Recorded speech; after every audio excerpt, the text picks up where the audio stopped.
Welcome to Medicine's online shared stories channel. Please send us your story so we can help the community.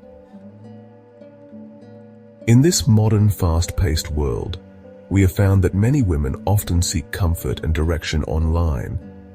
We think this Medicine's online community channel is a good place to start for online shared experiences, where, with other like-minded members, we can all learn from each other and grow together. Today we bring you two stories from Ruby and Elina about birth control and their ovarian cancer connection experiences.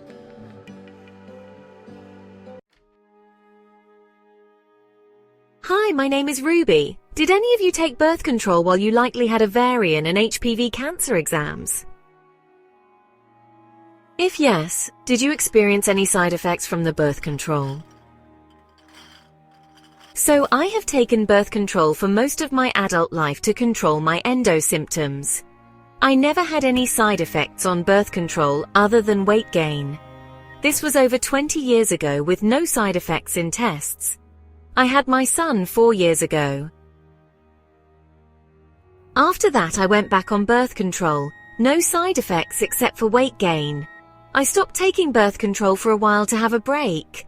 I don't remember if I was on it for a year after my son was born or exactly how long I was on it. What I want to say is that the symptoms did not happen immediately after having him. So I do not think I can attribute it directly to that because I did just fine on the birth control pills afterwards. When I went back on birth control approximately a year ago, I began having strange bowel symptoms, either diarrhea or constipation. After a few weeks of taking birth control, I started popping blood nearly every time I would poop. Then, I would feel like I had to poop badly and urgently, rush to the bathroom, and a bunch of blood would come out of me with no poop at all. I would also feel very tired and nauseous, so I chalked it up to maybe a formula change or to a family history of heavy viral load, and tried another kind of birth control. It didn't matter what type of birth control, low hormone, high in one or low in another and vice versa, or whatever. I had the same symptoms. In late summer or early fall last year, I took Plan B and was in extreme pain within a day or two. I have been tested for endo and HPV since puberty, so I know what pain is, not to gatekeep, just saying it was worse than my stage 3 endo. I could not stand up without feeling like I was going to have to pass out, so I would not stand for long. My pain was so bad that my boss and co-workers could tell, and I was sent home. I fell into a couple of chairs because I had to grab and sit in them before I fell over. And I thought I had twisted an ovary. I went to the ER and they did an ultrasound and a CT with contrast. They said that they found a cyst on my left ovary, but other than that, everything seemed normal. They chalked it up to the massive issues and hormone dump that Plan B causes since it is a lot of hormones at once. After I got better, I tried another birth control, and another. Still, they would poop just straight blood and still would have bowel-related issues. I think in the past year I have tried anywhere between 5 to 7 different types of birth control, and they all had the same effect. So I gave up a few months ago. Since giving up, my periods have been different. Prior, whenever I would take a break from birth control, my cycle was 28 days on the dot. The second half of my cycle is now less intense as far as PMS symptoms. But last month my period was about 4 days late. This month it is 3 days late and counting, and I'm only mildly, just as last month, feeling like I might have a period, usually as an increase in pain than the bleeding. In my last cycle, there was pain right before I was supposed to have my period, so I woke up. The pain subsided on the day I was supposed to have my period. Yet days will go by feeling fine, then the delayed bleed will come. I would think I am premenopausal, but the birth control symptoms don't quite make sense. I'm also 35, and while I think you can go into premenopause at my age, none of the women in my family have. There is also a ton of family history of connected cancer in my genes. I often feel super bloated and have gained around 30 pounds since last fall.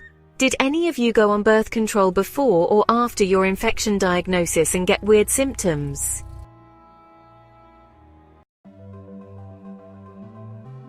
Hi everyone, I'm Eliana, and I would like to share my story with you.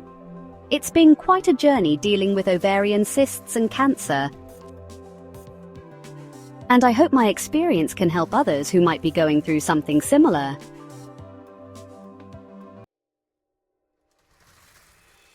I've had so many cysts in my lifetime that either burst or went away on their own. However, I had a cyst that did almost nothing for almost a year but grew slightly.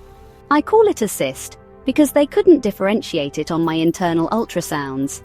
My fill-in OB, since my regular OB was out sick, recommended taking my ovarian tube because she didn't like that it wasn't following the norm for my body.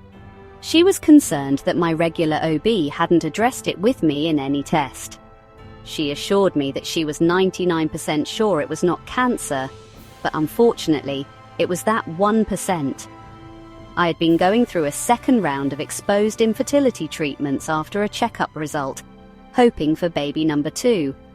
So, thankfully, there was lots of photo evidence showing what was going on, which included many other cysts coming and going, just not that one. Taking the tube and ovary caught the cancer soon enough that it had not spread. However, if the tumor, cyst, had burst, it would have been different. I'll be honest, I have dealt with PCOS and cysts for such a long time that pain was just normal for me. I never had any symptoms that would have made me go, hey, that's not normal. Which is why ovarian cancer can sometimes be called the silent killer. I was 34 when this happened. I asked for them to please take everything during surgery. They wouldn't, stating I was too young and that the chance of disease recurrence would be rare. At 43, that recurrence of issues happened, and I had to have a total hysterectomy to remove the remaining ovary and tube. During this surgery, it was determined that I had severe endometriosis and adenomyosis, something I was never even diagnosed with.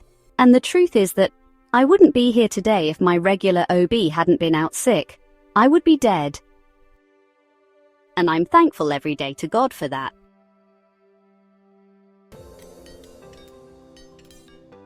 To subscribe to more stories on this channel, please click on the subscribe link.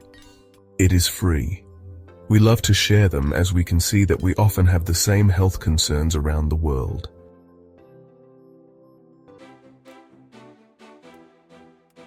And don't forget to please show your appreciation and hit the like button so we can be motivated to create more shared stories for everyone. We believe that this channel is an important part of living a balanced life. 100 years ago, women lived in communal neighborhood settings, hence the word community. But now, communities are growing online. This is what we want to help with in constructing this channel. Please help us to do that. And forgive us for our weaknesses in our channel building process. We are getting better at it. We need your support to grow our unique shared story channel. God bless you.